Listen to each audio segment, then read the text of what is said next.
Kia everybody, my name is Corey Ranger, the Community Development Manager for the Metro Central Junior Football Conference, and welcome to the 2022 virtual Bouncedown meeting for our Junior Conference.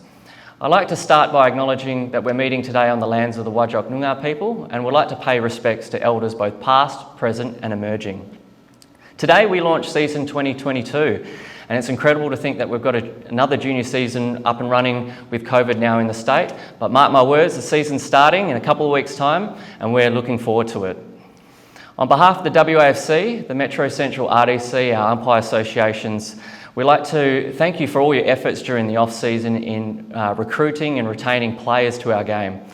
It's incredible the amount of work that we're seeing from junior clubs on your social medias. You're now back at training, which is really great to see, and a season's just a couple of weeks away. So we really appreciate all the work that you've put in this year, and we look forward to seeing you out there for round one in a couple of weeks' time. Thank you for stepping up as a volunteer at your club.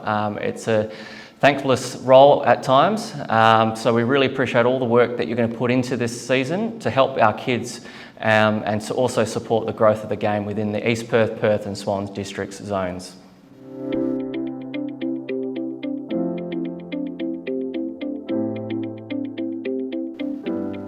On this video, you'll hear from our competitions team, who will give you an update in terms of our junior competition and our rules and regs. And you'll also hear from Christian as well, our coaching coordinator, around coaching education and also our accreditation process this year. But without any further ado, I would like to introduce to you now our Regional Development Council Chair, Travis Burrows, who will open season 2022.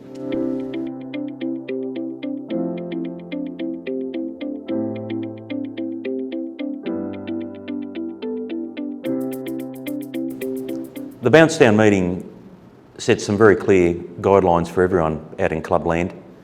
As a former junior club president and having been around our clubs for a long time now, I understand the importance of this meeting. Some of us may even think this is a little bit monotonous, but it's very important that at the start of the season we all refresh ourselves and understand very clearly what we're expecting this season. As we now come out of COVID, and hopefully we don't have too much of an impact this season, I'd like to think that we can have a relatively seamless season. You'll notice that the RDC board has had a few changes to personnel, particularly Tony Pickburn in the Demons district and Graham Hadley as the WAFL delegate. Overarchingly for us as a conference, we have our strategy, which drives everything that we look at as a central conference. And as we move forward, clubs will see, particularly this season, some new initiatives that we are working on as a board.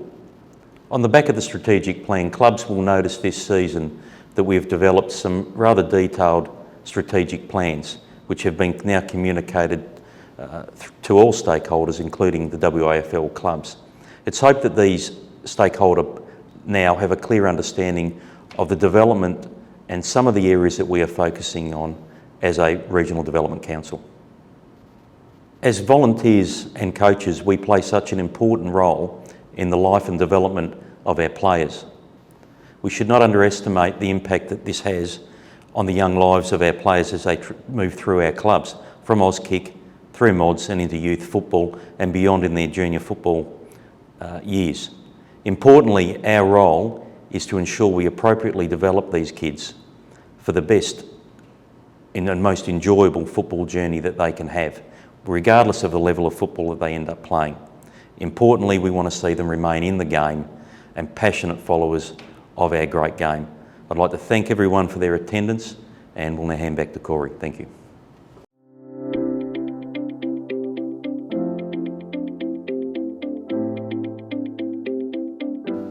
Thank you very much, Travis.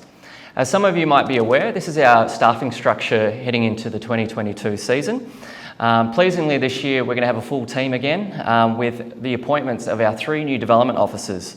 So we have Z, Zach and Josh joining our team only last month, and their roles effectively going into schools and promoting junior clubs and working really closely with your Auskick coordinators out there in clubland. As you might be aware, we have Dee Moore leading our competitions, with Claire and Katrina assisting around the comp admin space. And later today, you'll also hear from Christian, who is our coaching coordinator. But effectively, this is our structure heading into the 2022 season.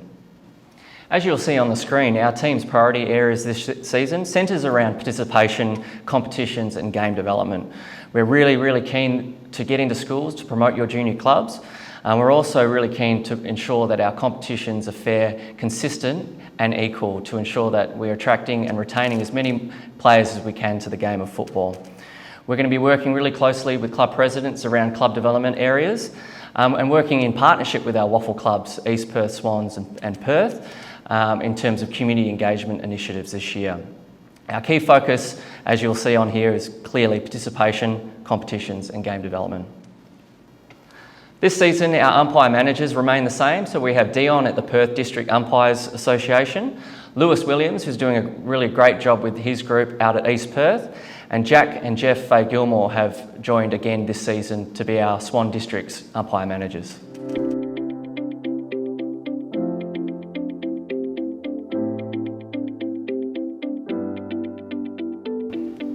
Okay, let's take a look back at our gala night last year, where we had our volunteer awards function at the Perth Town Hall. And I just want to call out some of our award winners in the Perth District last year. A fantastic effort from all clubs and volunteers within the Perth District. It was amazing to see our volunteers being recognised in that format. So a big congratulations to the Perth District Volunteer Award winners. If we move over to the East Perth District as well, really great to see some key volunteers recognised at our gala night, and also a new life member within the district, Paul Robinson. Over to Swans, a real diverse range of clubs there recognised on the night, with Bassendean taking out a few awards, and also our competitions team leader, Dee Moore, rewarded with life membership for her volunteer efforts over the last 10 to 15 years within the Swan Zone. So fantastic to see so many clubs and volunteers recognised at our function last year. So a big virtual round of applause for those volunteers.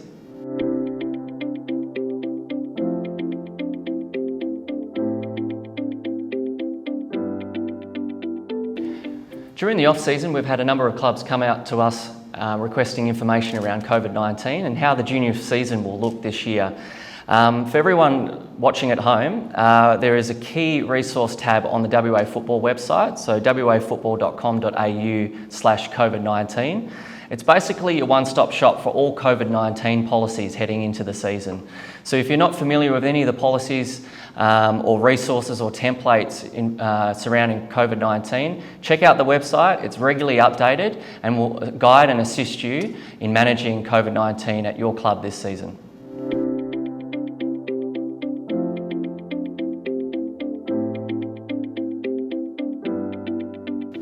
Okay, for the information I'm sure you're all eager to see, our season dates for this year. So as you would be aware in Clubland, the season will start on Friday the 29th of April, Friday night footy. It's really exciting, only a couple of weeks away. Our season length will be 14 home and away rounds, as it has been the last number of years. Our competition regrade for youth teams will happen after round 5.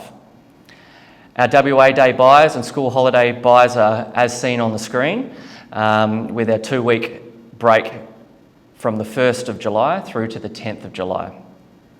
Our final home and away round will be the 19th to the 21st of August, and our final series will be the same as it's been in previous years, with a top 4, which follows a similar model to the old WAFL final structure. So there are your key dates heading into this season.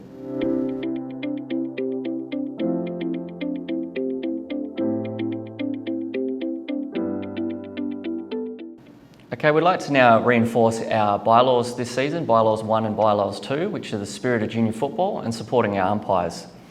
As you'll see on the screen right now are our key bylaws, Bylaws 1 and Bylaws 2, spirit of junior football and supporting our umpires. So here are some key takeouts from those bylaws.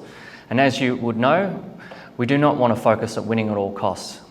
We see some crazy things out there from time to time from those that are focused on winning. We want to stamp that out this year, because we want to ensure that the kids are going out there and having a fun, safe and fair game of footy, and we really want to maximise the enjoyment for everyone.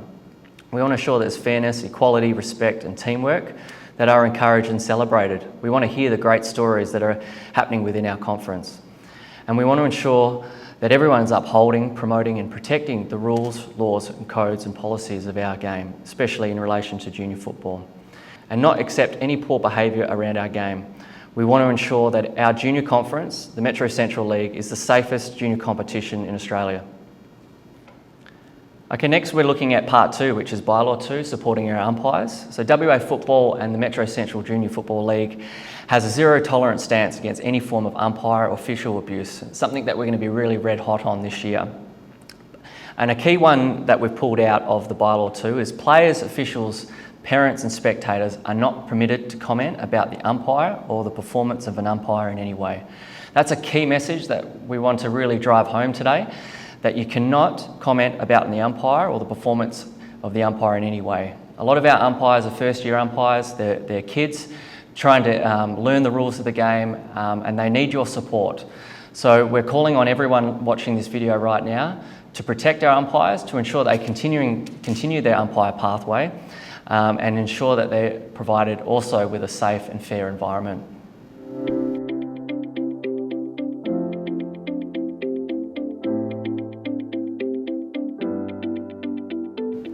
Okay, now we're going to look at our themed rounds, and we've been industry leading in this area over the last few years. So this year, again, we're going to be doing the same. So themed rounds this year, round 1 will be Anzac Day. Anzac Day falls on the Monday beforehand.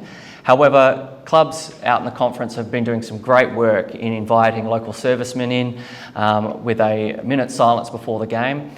We will provide framework for clubs. However, it's up to each and every club and team whether or not they want to acknowledge Anzac Day. We move ahead to round 3, so umpire recognition round.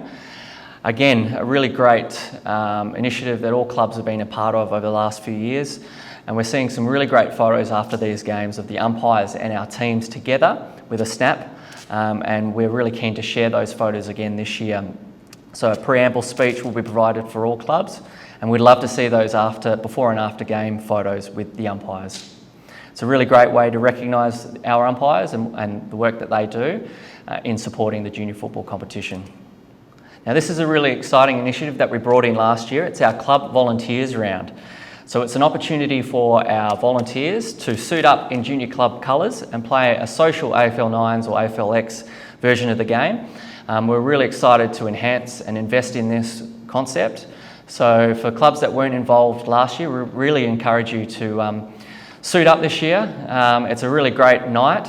So that will be happening this year on Friday the 3rd of June with a venue to be confirmed. So your presidents will filter that information down to you. So if you want to play the game, there's a really good opportunity on June 3rd to do so. This year again will be our charity round, so we will be supporting Soccer to Sarcoma and potentially another charity along the way as well. So that will happen on round 8, Friday the 24th of June to the 26th of June. In the past, we've raised over $30,000 over the last 2 seasons in partnership with Metro North in the charity that raises awareness around cancer research to do with sarcoma. So Odd Socks, we really encourage every team to embrace it this year and to also donate to what is a really important charity. We move forward now to our NAIDOC round, round 9, which will happen on Friday the 15th of July to the 17th of July. It's an area that we've been industry leading on. Almost every club last year did some form of recognition in terms of Indigenous and Torres Strait Islander acknowledgement. We're seeing most of our clubs out there adopt junior club Indigenous jumpers, which is fantastic. We really encourage those that haven't yet to do so. But there's lots of ways that your club can acknowledge and recognise the Indigenous culture. As you'll see on the slides, there's some really good photos of previous years of teams coming together to recognise NAIDOC round, and I'm sure it's something that the RDC will again be really keen to invest into this year. And lastly, before the end of the season, we want to do a massive thank you volunteer round, round 12, which will happen in early August. It's something that we started last year and we really want to enhance it next year. It's an opportunity for the players and also the parents to acknowledge the amazing work of volunteers and the time and effort that you put into our junior game. So some really great opportunities that each club can take this year in terms of recognising their volunteers, whether it's an event, whether it's volunteer profiling, whether it's a Kids v Volunteers match. We would love to see the stories so we can share them as well. And there's also an opportunity for you to submit a volunteer for the WA Volunteer of the Year Awards. So when that email comes through, we really encourage you to jump on and nominate a fellow volunteer.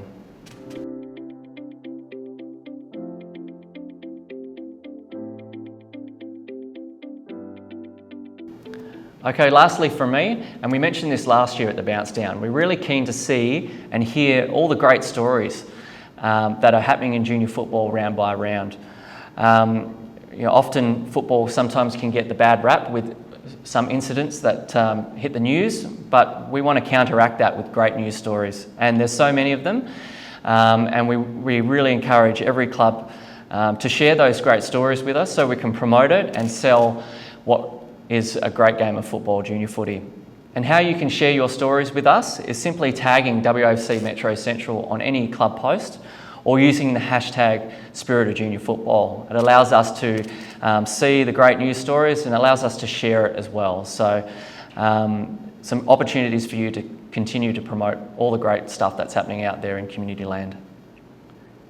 In closing, as your Community Development Manager, I just want to thank you again for the time that you're going to invest this year to enhancing the junior game. We thank you for all the work that you've done to get teams on the park this year. Good luck for this season. Have a safe, happy year, and we look forward to seeing you out there round 1 in a couple of weeks' time. I'm going to hand it over now to Dee Moore, who's going to update everyone on the competition space.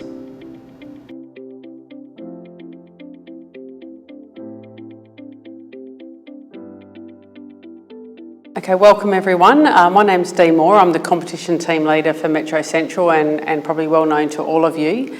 I'm here to present on the competitions component of our competition. You'll note the staff is listed on the screen now. I'm the team leader. We also have Claire Wiley, who's the competition administrator for the juniors, which incorporates the Year 3 to Year 6 and all female competitions. Katrina Fife is our competition administrator for the youth, which is Year 7 to Year 12, and these will be your key contacts throughout the season. Our contact details are there. Typically the registrars will deal with the competition administrators and myself with the presidents.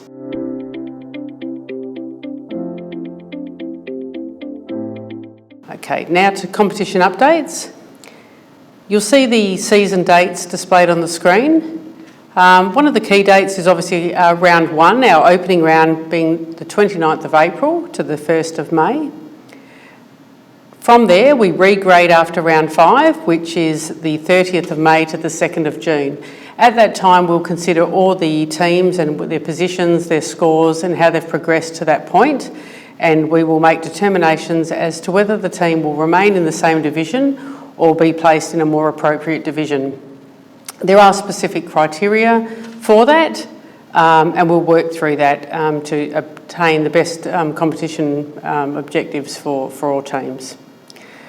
We have a top 4 final series from Year 7 to 12, and those dates are listed in the blue. In terms of competition management, the competition team oversee fixtures, transfers, Play HQ, interchange reports, match day attendance, score adjustments, junior delegates meetings, rules and regulations, yellow and red cards, tribunals and appeals. We allocate the umpire allocations and support, the best and fairest nights and special events we organise, competition circulars, e-point breaches, and manage game day incidents. Our WAFC match day officials report to myself as the competition teams leader.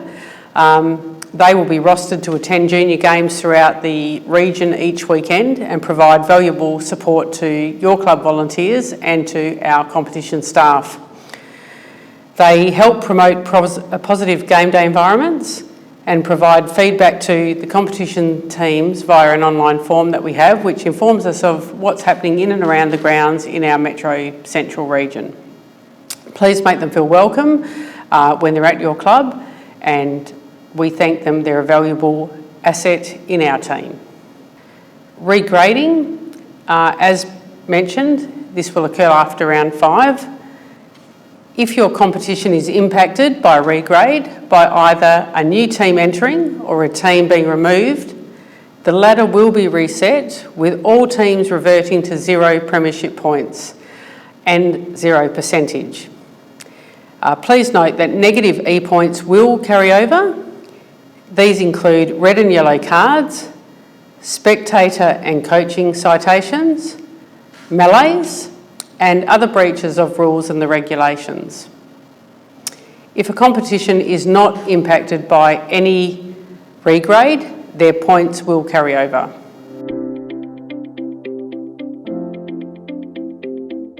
Rules and regulations overview. The 2022 Junior Rules and Regulations Handbook is your footy Bible. It contains everything you need to know about match operations and more. Includes ground preparation, team sheets, match duration and the match rules. This can conveniently be found at the Kia WA Football Club Hub, and the link is displayed in the screen. This is kept as an active form and will be readily available to participants. Our key policies. Team managers should familiarise themselves with the following policies. Policy 1, member protection policy, communications policy, including social media, which is an important part of our game. Equal opportunity policy, which largely relates to game time. Drug and alcohol policy. Weather policy. Protective equipment policy. Vilification policy. Match operation policies. Photo and video policies. And True Sports Code of Conduct, which are specific to runners, coach, managers and club officials. All protective equipment requires WAFC approval. If you please contact your club registrar, who can submit the forms on your behalf if they are required.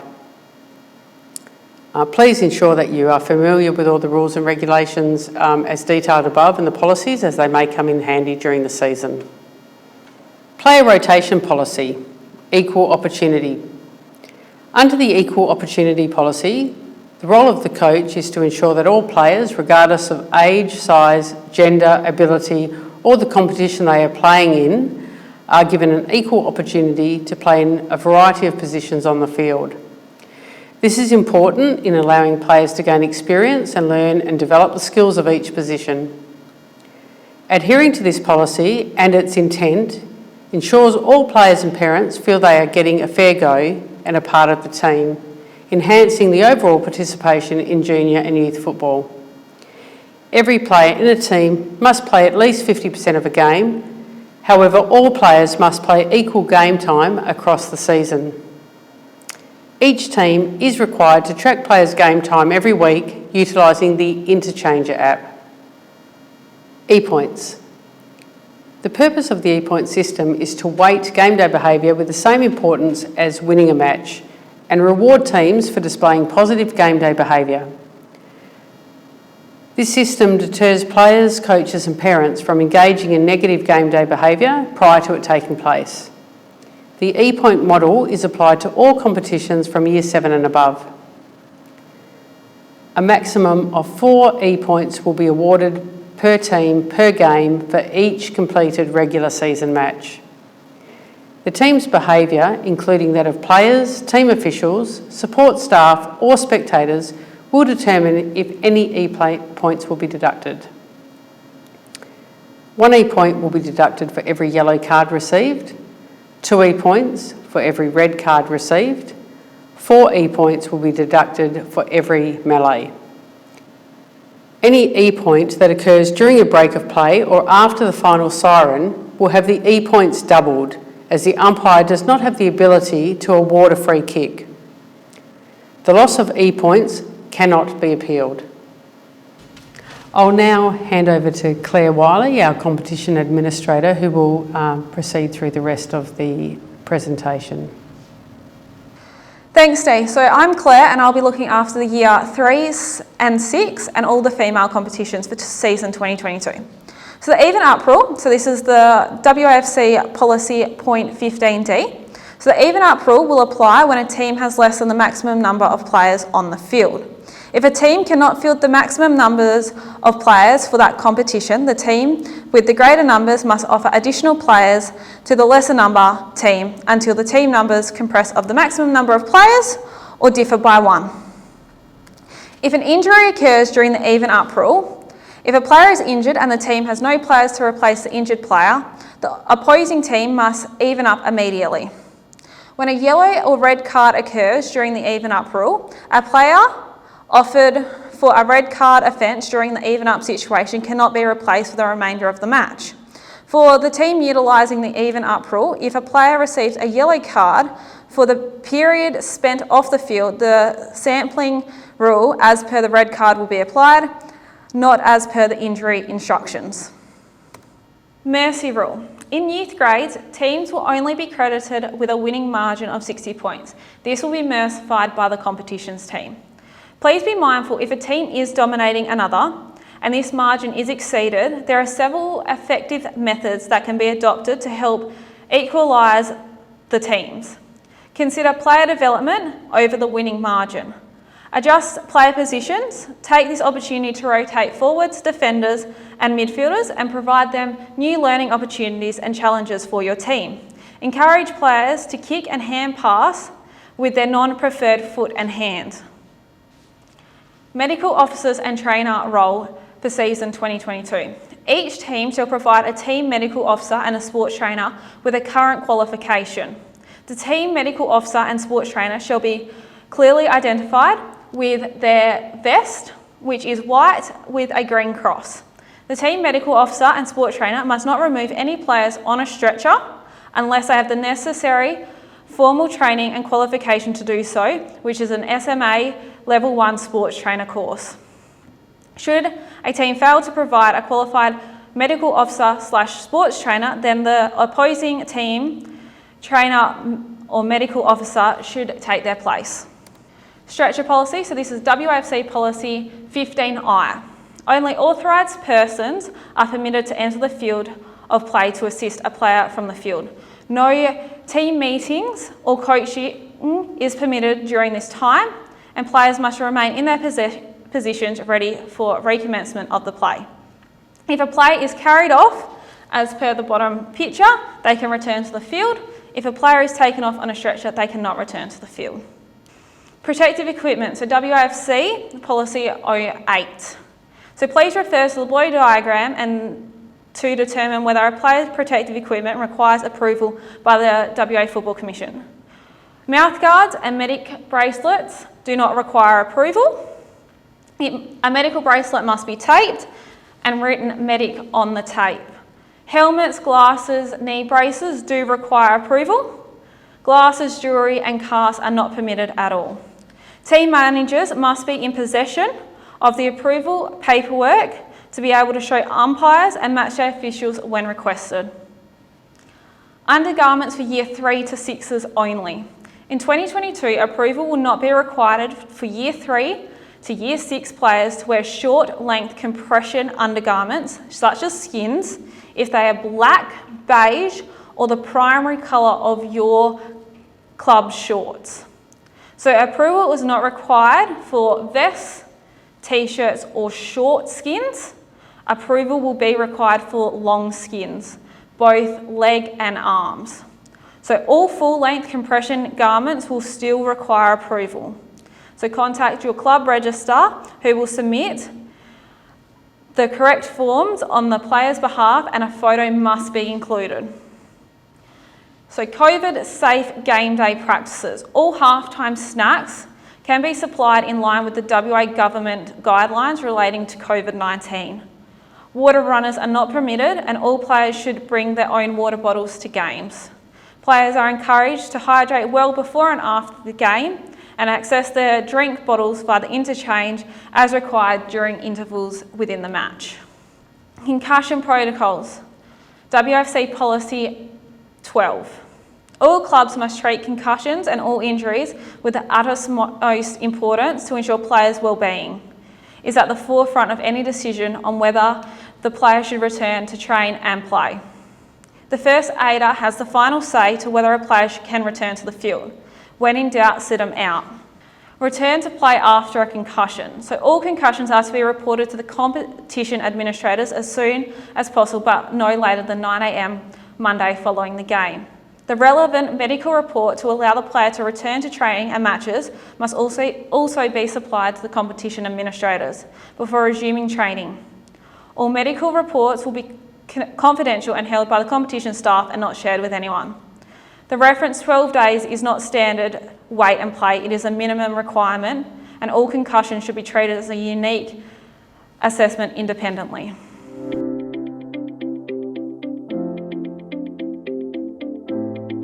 Changes to the 2022 season. So Play HQ registration system. Once your club has given management access to the team you manage, log in to Play HQ. And under your name, you click the My Account and My Teams. You will see at the bottom that your team will be allocated to you. Clicking on your team will display the team's fixtures, including the status, the time and the location, the scores of previous games, ladders and your squad, players and volunteers, where you can access player contacts and details, including their emergency contact. If a player is injured or running late, you can contact them.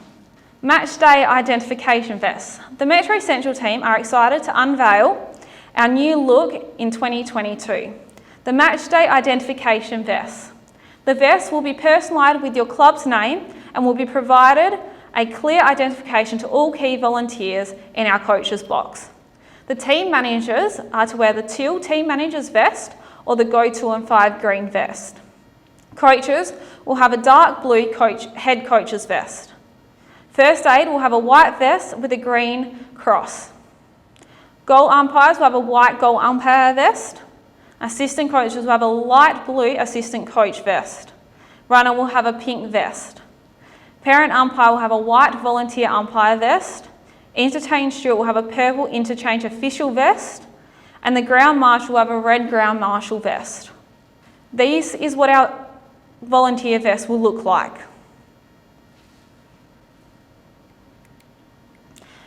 Game information. So match durations. So year 3 to 6 mixed and female competitions, you have 15-minute quarters. Year 7 to 12 female competitions will have 15-minute quarters. Year 7 to 8 mixed competitions will have 15-minute quarters. And year 9 to 12 mixed and male competitions will have 20-minute quarters. Breaks will remain the same as 2021. Please refer to age group rules for match operations rules regarding contact and competition rules. 2022 rule changes. So the runner age limit has increased to 18 plus and has been introduced for all junior football. The club umpire, an age limit of 18 plus, has been introduced for all junior football. Team numbers, all youth age group competitions will be able to have a bench of 5 players plus the following players on the field: 15 for 7 to 10, 16 for 11 and 12 females, and 18 for 11 and 12 males. The zone set up for youth after a reset will be 5, 2 on the wing, 3 in the centre and 5. The importance of having the wings is to have clear the ball away was identified as important in the game development by the WAFC talent and coaching staff. So we need to support the umpires. So umpires play a key role in the successful delivery of community football. Coaches, official players, parents play a vital role in developing the highest quality of umpires. There will be zero tolerance stance against any form of umpire or official abuse, verbal and disputing their decisions. Umpire feedback. So all umpire feedback should be directed to your club president. Your club president will review the feedback and be able to pass on the constructive and non-emotive feedback to the representative district umpire manager and the WAFC competition staff. Now I'll pass over to Kat, who will look into the team manager's role.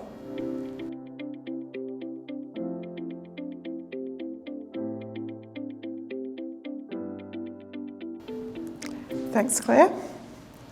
I'm Katrina. and I'm looking after the youth competition for 2022. Okay, team manager's role. So each team is required to have a team manager who will act as the primary point of contact for umpires, opposition teams and match officials. The team manager's responsibilities are to ensure the coach and players are provided with sufficient equipment to ensure the efficient operation of the team. Ensure all players are either currently registered with the league or have an approved clearance from the previous club. Ensure other support staff have been appointed and are in attendance as required. Ensure the integrity of best and fairest voting in accordance with the club policy. Promote positive game day environments and assist to resolve any issues that may arise between teams. Team manager's objectives. To ensure all off-field football matters are dealt with efficiently and in a timely manner for the team manager's grade of competition. Provide administrative support to the coaches, game sheet, interchanges set up.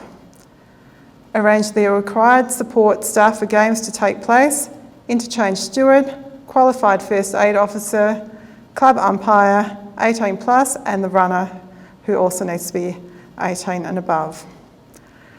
Support the coaching staff to make sure the required administrative and support arrangements are in place so that coaches and players can focus and concentrate on the game. Team manager duties. I'll just run through a sort of brief outline just to give you a bit of a guide as to what team managers will need to do in 2022. Ensure that players secure all valuables with their parent or designated team official during games. Do not leave your valuables unattended in bags or unsecured in change rooms. Boundary and goal umpires are to be arranged as required. Club-appointed field umpires must be aged 18 in accordance with the competition bylaws. They must be correctly attired as per league requirements. All clubs have been supplied with a white club volunteer umpire vest, which is required to be worn along with closed-in shoes. Goal umpires. Club goal umpire vests have been supplied and are required to be worn by all teams. First aid equipment. Ensure the team is provided with a first aid kit and the appropriate trained official.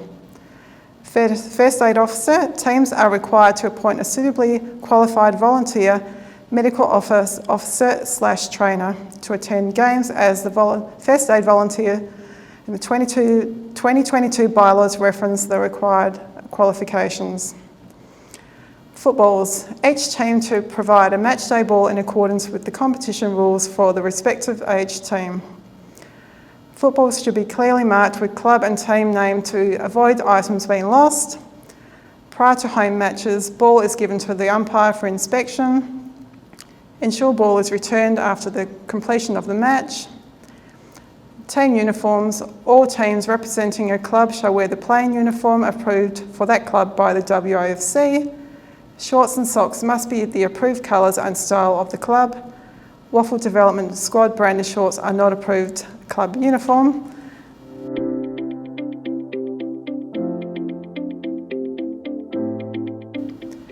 Matchday responsibilities. Introductions with the opposition manager and club officials, ensuring they are familiar with all facilities, change rooms, toilets, stretcher and ice. Make sure that ground inspections have taken place pre-game for debris, safety issues, manage the team and parent group behaviour.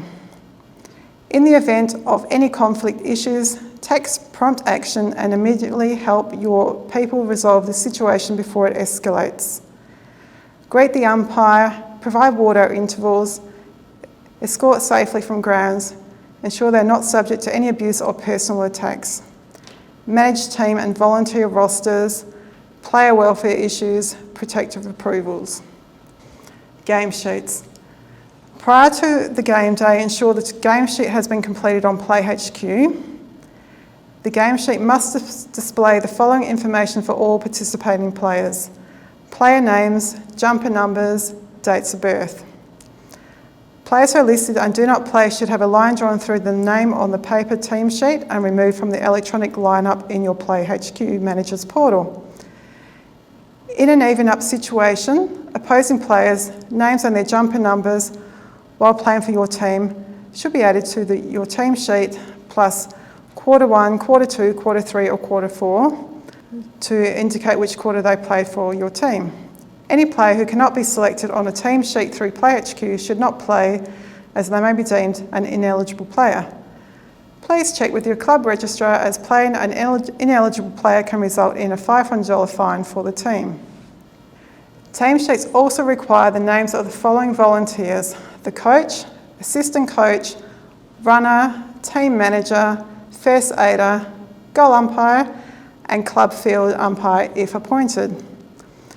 Game sheets will be required to be emailed to the competitions team via team manager or the registrars, to myself or Claire. The process will be reviewed after regrading. Post-game procedures differ between clubs, so please seek advice from your club on what you need to do with the remaining game sheet. Interchanger app. The use of the Interchanger app is mandatory for all teams in years 3 to 12 for each game in the season. Regardless if your team has no players on the bench, injuries, yellow red cards and opposition players filling in are required to be noted.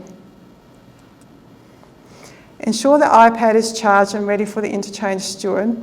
All players' names are listed. All players' jumper numbers are listed. It is recommended that the supplementary players be created in the event an even up situation arises. Opposition 1, Opposition 2, Opposition 3, Opposition 4. At the conclusion, please make sure player and team notes are complete for even ups and injuries. At the conclusion of the match, please ensure the app connects to Wi-Fi to ensure your game report sourced to the cloud. Interchanger app equal opportunity policy. 4. All available players up to the maximum that has been approved for each team must be selected to play each week. Equal game time across the season. 50% game time rule. Interchange to be submitted immediately after the game, within 30 minutes of the game concluded. Players' game times will be monitored on a weekly basis. Interchange set up for years 3 to 6. The year 3 to 6 interchange steward is not permitted to sit within the coach's box. They should be located in the nearby proximity where they have a clear view of players entering and exiting the interchange station. Year 3 to 6 silent scoring. All year 3 to 6 games will be silently scored in season 2022.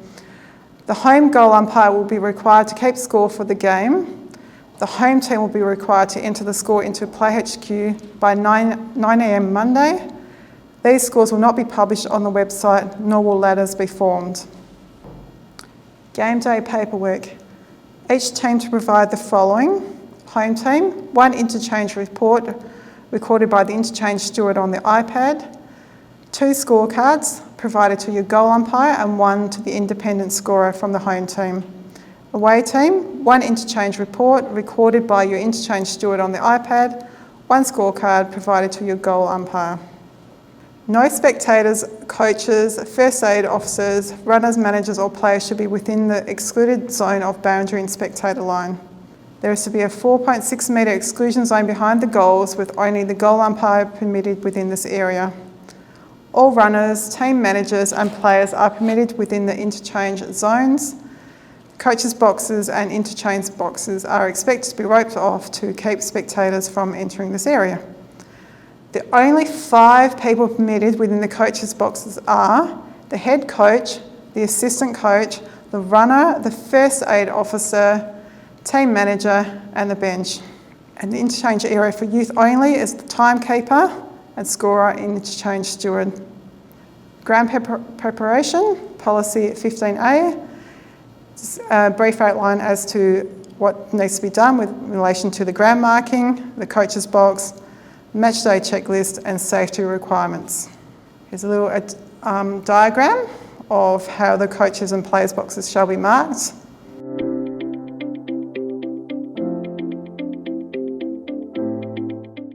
At the end of the game, the team managers are to locate the umpires within 5 minutes of the game ending and hand over the iPads. The home team manager will also hand over the 3 scorecards to the umpires. These will be handed back once reviewed to be retained by the home club registrar for the season. These will need to be made available upon request of the competition team. Note there must be only 3 for each game, youth, and 1 for mods. The iPads and scorecards are to be left with the umpires so they can complete their match day process. This includes citing the team sheets, completing the umpire votes, recording the red and yellow cards, and recording the final scores. Team managers are to wait outside the umpire room for them to finish with their iPads so they can be handed back along with each team's match ball. All scores are to be entered into Play HQ by 9 a.m. on Monday morning. Game sheet must be submitted to Play HQ also by 9 a.m. Monday morning. All players who participated in the match are selected and listed. All players who did not play are removed from the game sheet. Game sheets must be sent to the competition team by 4 p.m. Monday. This will be reassessed after round 5. Interchange reports must be uploaded 30 minutes post-game. All paper is to be kept at club level. If there are any games day discrepancies, the club registrar will be asked to scan and email a copy of the relevant documentation to the Metro Central competitions team. Any false or misleading team sheet, interchange or scorecard information may result in a forfeit or a fine. Serious breaches may be referred to the tribunal. Conflict resolution framework. Speak with your club representative about any game day issues or feedback in relation to the game. A conflict resolution framework is available for everyone to utilise in order to effectively escalate match day issues. This takes the pressure off you as a volunteer and ensures consistency with all potential disputes. The framework can be found on the next slide. Please record any incident or poor behaviour or sportsmanship and notify your club.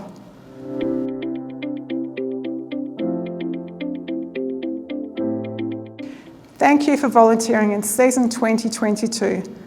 Please complete the short quiz provided through the link. Should you have any further queries, please contact your club registrar. The WAFC is here to support and educate and guide our volunteers. Good luck for the season.